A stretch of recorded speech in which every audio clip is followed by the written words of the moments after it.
को बताना चाहती हूँ कि इतनी देर उन्होंने बाट देखी है और मैं 31 तारीख तक या 1 या 2 तारीख तक ज़्यादा से ज़्यादा घोषणा हो जाएगी कैंडिडेट। हम साथ खड़े हैं, चाहे वो मैं हूँ चाहे वो राव दान सिंह जी हों। मदद करेंगे उनकी। बिल्कुल, क्यों नहीं।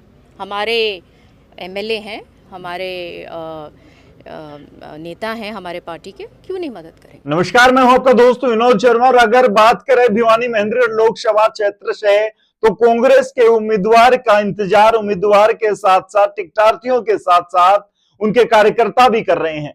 श्रुति चौधरी ने अपने दादा पूर्व मुख्यमंत्री बंसीलाल की पुण्यतिथि पर गोलागढ़ गांव में दावा जताया कि जो बाट जो रहे हैं उनके कार्यकर्ता और वो खुद, उनको जल्द अच्छी खुशी मिलने वाली है।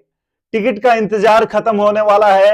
1 या 2 अप्रैल को कांग्रेस हरियाणा की टिकटें अनाउंस कर सकती है और उनमें से एक बड़ा नाम फिर चौथी बार मैदान में हो सकती हैं श्रुति चौधरी। उनका दावा था कि उनके कार्यकर्ताओं को बहुत जल्द बड़ी खुशी मिलेगी। इसके साथ साथ उन्होंने दूसरे जो उम्मीदवार हैं, टिकटार्थी हैं, उनकी तरफ भी इशारा करते हुए कहा कि अगर उनको टिकट मिलती है तो भी हम खुशी खुशी उनको सहर्ष आगे बढ़ाएंगे और उनको वोट दिलवाएंगे। फिलहाल राजनीतिक गणित लगा रहे लोग और समीकरण भिड़ा रहे चाणक्य ये सोच रहे हैं कि किसको टिकट मिली तो बीजेपी के जो कैंडिडेट हैं, बीजेपी के उम्मीदवार हैं, उनको कितना फायदा, कितना नफा, कितना नुकसान होगा।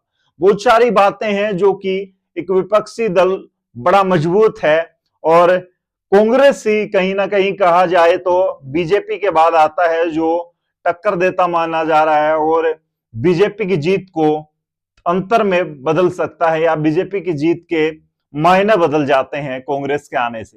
कांग्रेस के उम्मीदवार का इंतजार हर कोई कर रहा है। राजनीतिक चर्चाएं भी उस दिन से शुरू होंगी सही ढंग से जिस दिन हरियाणा में 10 नामों का अनाउंस होगा। वो चेहरे कौन होंगे, श्रुति चौधरी को खुद भी इंतजार है और वो चुनाव लड़ने के लिए किरण चौधरी के साथ कंधे से कंधा मिलाकर के रैलियां और कई ऐसे रथ प्रदर्शन कर चुकी हैं। फिलहाल वो अपने उम्मीदवारों के साथ, उम्मीदवारी के साथ अपने कार्यकर्ताओं के साथ डटी खड़ी है मैदान में और इंतजार है कि कांग्रेस उनको ही पूर्व मुख्यमंत्री की पोत्री होने के नाते और यहां से एक बार एमपी होने के नाते टिकट देगी।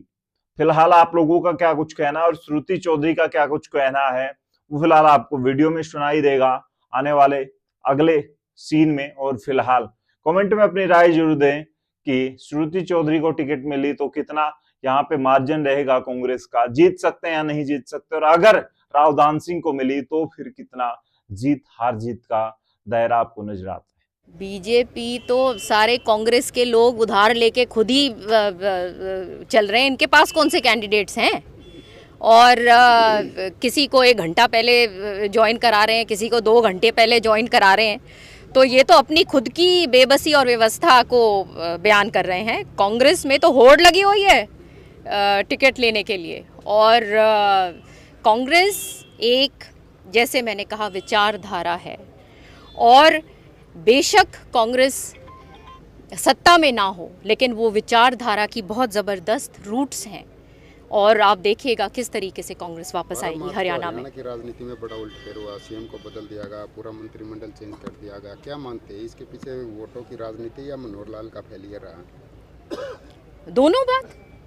उनको क्या ज़रूरत पड़ी कि चुनाव बिल्कुल सामने है और उनको ये सारा उथल पुथल करने के लिए वो विवश रहे, क्योंकि उनको मालूम है कि सही बात सही नहीं है और परिणाम जो हरियाणा के जो हैं वो विपरीत आएंगे। तो जब भी उन्होंने जल्दी जल्दी ये सब घबरा के ये सब काम किया है।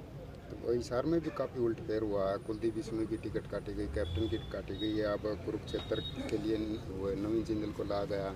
तो क्या मानते हैं कि इस प्रकार नवीन जिंदल को की कांग्रेस उड़वाई गई है? कोई दबाव था या फिर बीजेपी से उनको लोभ लालच या अच्छी चीज़ दिखी?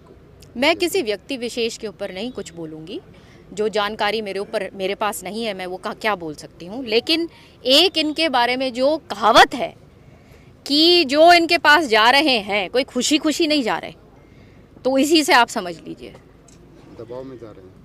मैंने सब कुछ जो बोलना था बोल चुकी हूँ। भिवानी की बात करें तो टिकटों का क्या मानते हैं? श्रुति चौधरी लाइन में है, कब तक टिकटों की घोषणा हो जाएगी?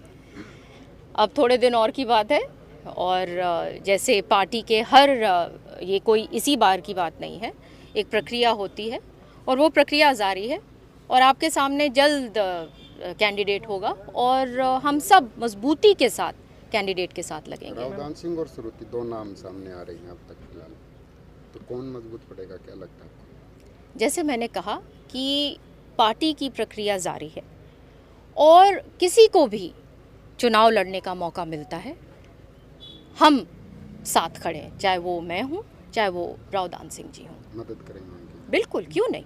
हमारे एमएलए हैं, हमारे